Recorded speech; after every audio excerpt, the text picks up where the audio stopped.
Iowa State at Cincinnati. Whoa. Bet you didn't think we were covering this game. This is an interesting game. Uh, Two teams. Cincinnati, Iowa State. Here's how the start of their seasons went. Now here's where they are right now. Kind of both right there. Kind of two teams headed in the opposite direction a little bit. Rocco Becht kind of slinging the rock around right now. Iowa State getting it done against TCU, getting it done against Oklahoma State. This is an Iowa State team that I think a lot of people are starting to kind of turn their heads for. I'm not certain that they're exactly Big 12 title contenders. Actually, spoiler, they're not. But at the same time, it is really good to see this team performing well to their standards. Matt Campbell, people have talked about him being on the hot seat. So a game like this is pretty important for him, right? But this game's being played at Nippert. Cincinnati, 2-3 right now. Would love to get them to 3-3, of course. And this is a Cincinnati team that's played well at times. They've played very good football at times. But the question is, can Emory Jones take care of the football?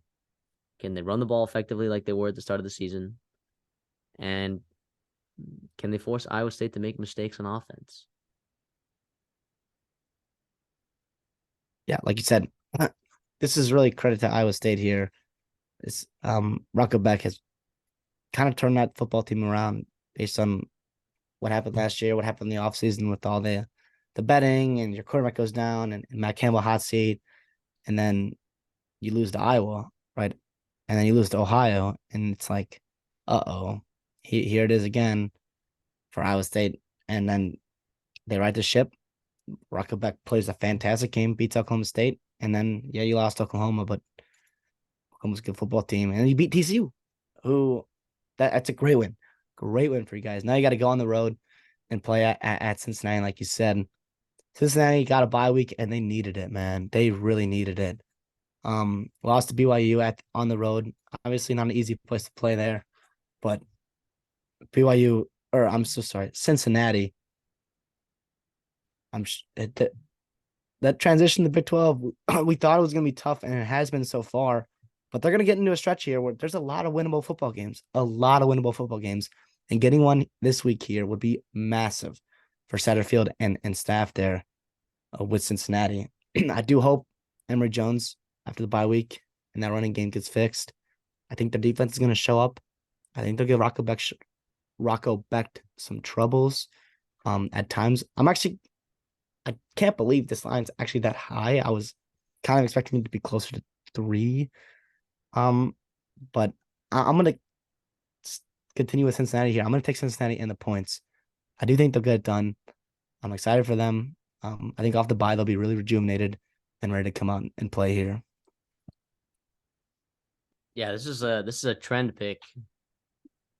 Two teams kind of headed like that. And I've not done well when I've faded you this year, but I'm gonna go Iowa State to +5. And I'm also gonna take them to win straight up.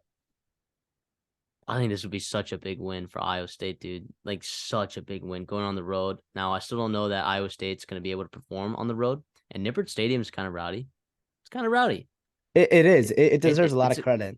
it's a good environment, and Cincinnati's played well at home this year. Even Oklahoma, they gave troubles at home.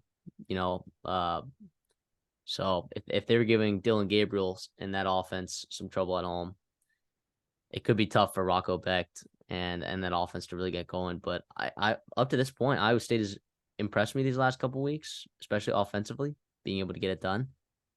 So if Emory Jones turns the ball over a couple times, like sometimes he's prone to doing, then I can see Iowa State for sure pulling this one out. So yeah, give me Iowa State +5 and to win straight up. Do I love that pick? No. But if you just give me two teams that are trending in the opposite direction, is really what it comes down to. So, I mean, good luck to both these teams. I'll be watching this game. It's gonna be an awesome game. So, let's go. Let's go. Any last thoughts on this? Also, too, because like I struggle because again we talked about earlier, which coaching staff is better, right? Like when I'm picking these games, I'm trying to think which coaching staff is better, right? and I want to say Matt Campbell, but do we really know for sure? Like, it feels like Satterfield's done okay, but so I went with the Matt Campbell. I think at the end of the game, when it comes down to it, I think Matt Campbell will be able to manage this game, and I think Iowa State can get it done. Yeah, I'll trust Satterfield here. I think long term wise, I would rather have Matt Campbell running my program than Satterfield. But I do think Satterfield off a bye, veteran quarterback Emory Jones.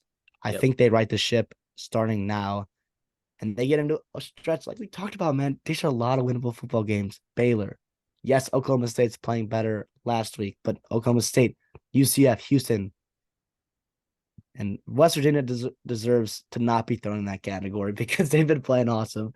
So I'll keep them out of it for there. But like I said, if you want to get the bowl eligibility in year one with Satterfield, which would be a huge, huge win. I don't care what their over under was, right? This would be a huge win for that program there and continue to build steps in the Big 12. So yeah, I'm gonna go Cincinnati. I think the fan base is gonna feel the urgency. The team's gonna feel the urgency. This is the game. This is the game they need. Yeah. No, there's a very good chance that we're talking about this, chatting about this on Sunday, and I am sitting here like, yeah, what was I thinking? Did I really just buy into this Iowa State team? Did I just buy stock? And then, but I don't know. Give me the vibes. Give me the vibes. I don't think you're wrong for that. I really don't. But also we talked about with Dylan Gabriel when they played Cincinnati. We said shorter guy in the pocket against that interior push that pressure was going to give you. Rocco Beck is not the biggest dude ever. Yes, he's played fantastic. Recently, he's played fantastic. He's obviously a young guy. He's learning every week. Cincinnati's going I think Cincinnati might be, the best offense that they've placed. The best defense that they've played so far outside Oklahoma. Excluding Oklahoma, this Cincinnati defense is legit.